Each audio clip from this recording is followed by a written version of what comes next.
हर रोज एक नई कहानी देखने के लिए चैनल को सब्सक्राइब करें और बेल आइकन दबाना ना भूलें। 19 साल का लड़का था जिसका नाम मुकेश था। वो पूरे दिन आवारागर्दी करता रहता, दोस्तों के साथ घूमना फिरना, बस यही चीज करता रहता। ऐसे ही एक दिन मुकेश अपने एक दोस्त ऋषि के साथ बैठकर बातें कर रहा था कि तभी मुकेश बोलता है, भाई हमारी तो 12वीं पास हो गई है, अब हमें जॉब कर लेनी चाहिए। अबे हमें कौन जॉब देगा, अभी तो हमने 12वीं पास की है और हमारे घर वाले तो है ही ना, ये जॉब वॉब ना बाद में सोचेंगे। लेकिन हमको अभी से सोचना होगा। अरे सुन, अभी हम बड़े हो रहे हैं और हमको पैसों की जरूरत भी पड़ेगी। कल को हमें कुछ लेना होगा तो हमें अपने घर वालों के आगे हाथ फैलाना पड़ेगा भाई। हाँ भाई, ये बात तो तू सही कह रहा है, और अगर कुछ किया नहीं तो ताने अलग से देंगे। पर एक बात बता, हमें जॉब देगा कौन? अरे तू किसी की चिंता मत कर, मुझे पता है ना, कॉल सेंटर वालों का भाई। 12वीं पास बच्चे चाहिए होते हैं उन्हें। हमने तो 12वीं भी पास कर ली और 18 के तो हो ही गए हैं। इतना बोलकर मुकेश अपना फोन निकालता है और दोनों जॉब देखने लगते हैं। कुछ दिनों बाद दोनों को एक कॉल सेंटर में इंटरव्यू देने के लिए जाना था और दोनों का सिलेक्शन हो जाता है और अगले दिन से दोनों साथ में जॉब जाने लगते हैं। ऐसे ही एक महीना निकल जाता है और उन दोनों को अपने पहले महीने की सैलरी मिलती है और ऋषि कहता है, भाई ये तनख्वाह देख के ना मुझे बहुत खुशी हो रही है, हमें पहली बार मेहनत के ना पैसे मिले। हाँ भाई, ये सुकून तो घर वालों के पैसे से भी नहीं मिलता। चल आज हम कहीं चलते हैं, कुछ खरीद लेंगे। हाँ, आज तो सोमवार भी है, आज तो अपने यहाँ मार्केट भी लगती है, चल वहाँ से कपड़े लेके आएंगे।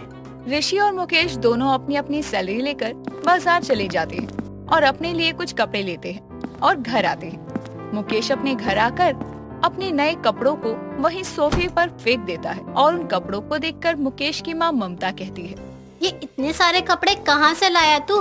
कोई डाका डाला है क्या? अरे कैसी बात कर रही हो माँ, मैं आपको डाकू नजर आता हूँ क्या? अरे ये पैसे मेरे हैं, मुझे आज सैलरी मिली है तो वही लेकर आया हूँ। बेटा अगर सैलरी मिली है तो संभाल कर रख, वरना कल को तुझे जरूरत पड़ जाएगी तो क्या करेगा? अरे माँ, कल की सोचकर मैं अपना आज खराब कर दूं, और वैसे भी अपने लिए ही कमा रहा हूँ। अरे तो खुद पर तो खर्चा करूंगा ही, और रही जरूरतों की, अरे तो वो पड़ती रहती है। आज पैसे कमाने लगा है तो बहुत बड़ी बड़ी बातें बोलने लग गए, और कल जब कुछ नहीं होगा तो क्या करेगा? हाँ, तभी तो जब पैसा होगा तभी तो बड़ी बड़ी बातें होंगी। और हाँ, मैं बहुत थक गया हूँ अब। मुकेश इतना बोलकर अपने कमरे में चला जाता है और आराम करता है।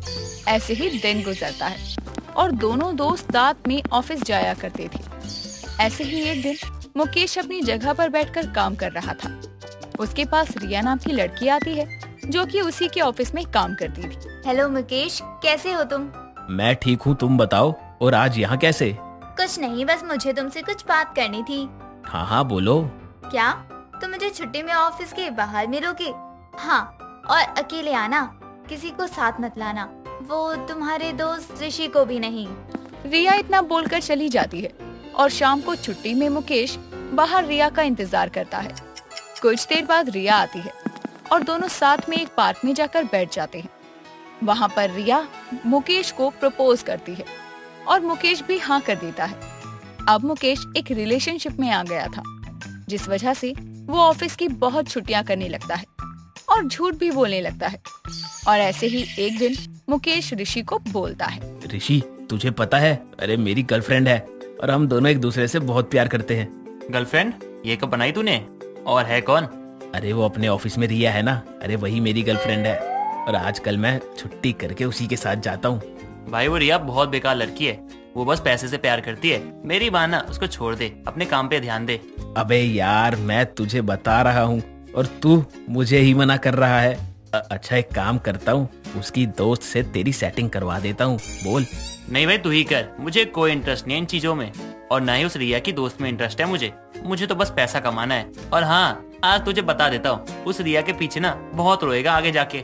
ऋषि इतना बोलकर वहाँ से चला जाता है और मुकेश से बात करना बंद कर देता है। ऐसे ही समय गुजरता है और मुकेश के ऑफिस की ज्यादा छुट्टियों की वजह से उसे ऑफिस से निकाल दिया जाता है।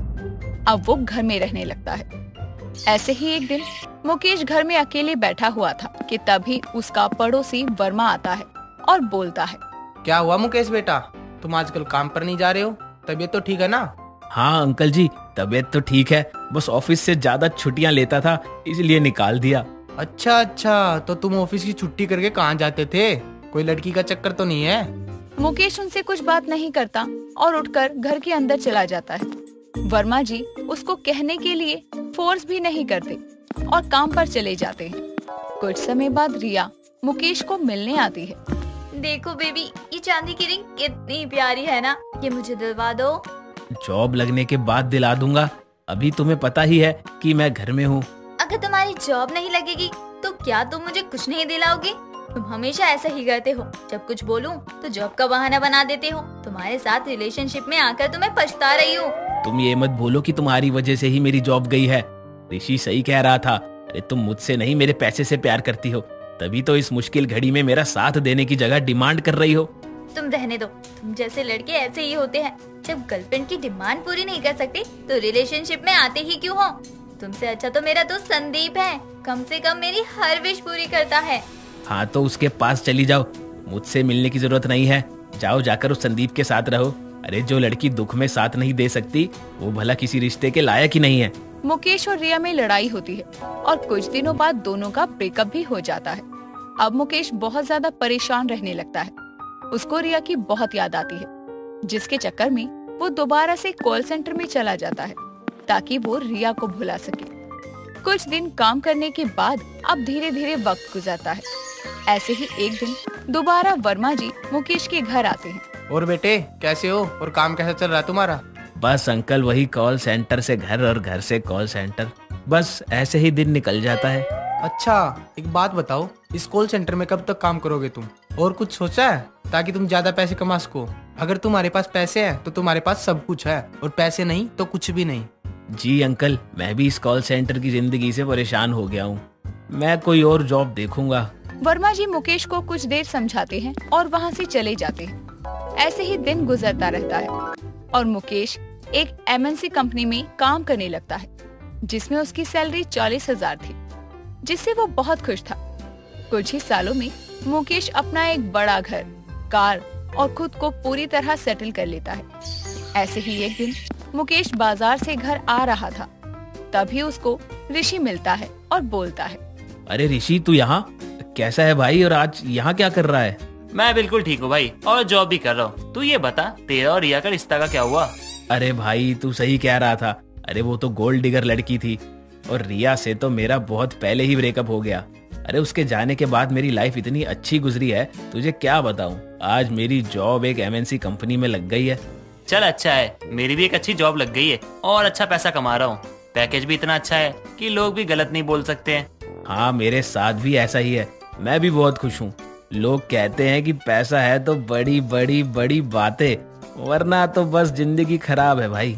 फिर एक बार मुकेश और ऋषि की अच्छी बातें होने लगती है और दोनों फिर से अच्छे दोस्त बन जाते हैं और अपनी जिंदगी नए सिरे से एक दूसरे के साथ शुरू करते हैं और अपनी जिंदगी के बारे में सब कुछ एक दूसरे को बताते हैं। दोस्तों, अगर आपको ये कहानी पसंद आई तो इसे लाइक करें, शेयर करें और कमेंट करके बताएं कि कहानी में आपको सबसे अच्छा क्या लगा।